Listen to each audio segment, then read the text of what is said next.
Today, we are going to learn a new chapter from history. That is the 9th chapter, Industrial Revolution. Let us see what is Industrial Revolution. So, in Industrial Revolution, we will be studying about a massive change, a great change that occurred in industrial sector. It occurred especially between 1780s and 1850s. So this phase or this time period is known as First Industrial Revolution. Industrial Revolution started in Britain and it had far-reaching effects in Britain, not only Britain, but around the world. So the industrial development which occurred between 1780s and 1850s is known as First Industrial Revolution. It started in Britain and it had great effect not only in Britain but also other countries around the world. And by Industrial Revolution, what we mean? This phase or this time period of Industrial Revolution is mainly associated with or mainly related with the new machinery and technologies.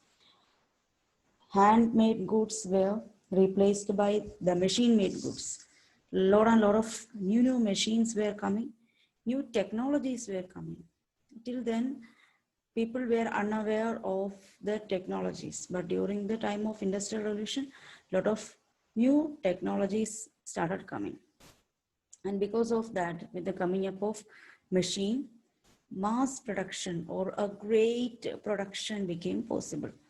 Before that, handicraft goods were there, handloom industries were there, which were depending upon manpower or labor power. But with the coming up of Industrial Revolution, machine-made production became a household name, or machine-made production got importance, or it was handmade goods were replaced by the machine-made goods.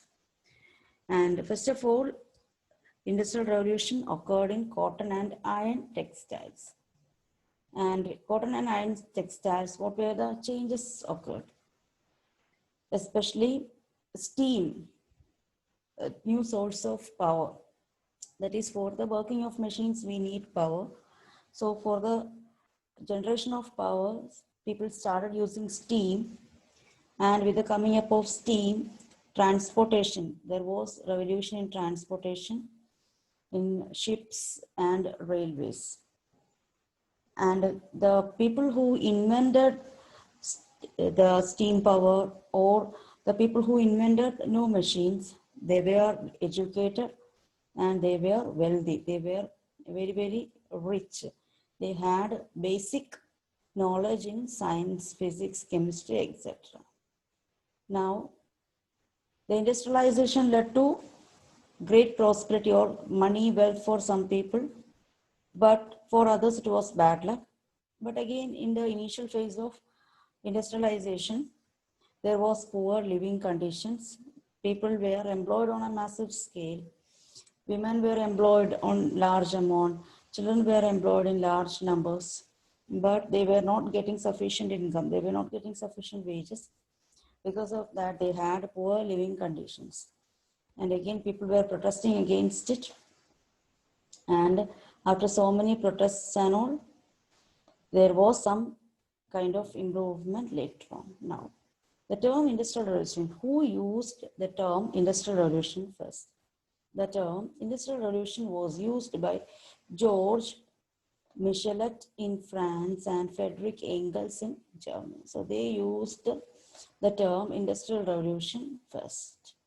Then again, in English, it was used by Arnold Toynbee to describe the changes between 1760 and 1820. At that time, George III was ruling England, and Arnold Toynbee gave a lot of lectures on Industrial Revolution. And after his death, all his lectures were collected in a book called Lectures on the Industrial Revolution in England, Popular Addresses, Notes, and Other Fragments. Then other historians like T.S. Ashton, Paul Mantoux, Eric Hobsbawm, They all agreed with Toynbee. They also have written about the Industrial Revolution, written about the enormous growth between 1780s and 1820s in cotton and iron industries, coal mining, the roads, canals, transportation, that is foreign trade, etc. Okay, so Ashton has written about industrial revolution, and that you can see a lot of gadgets,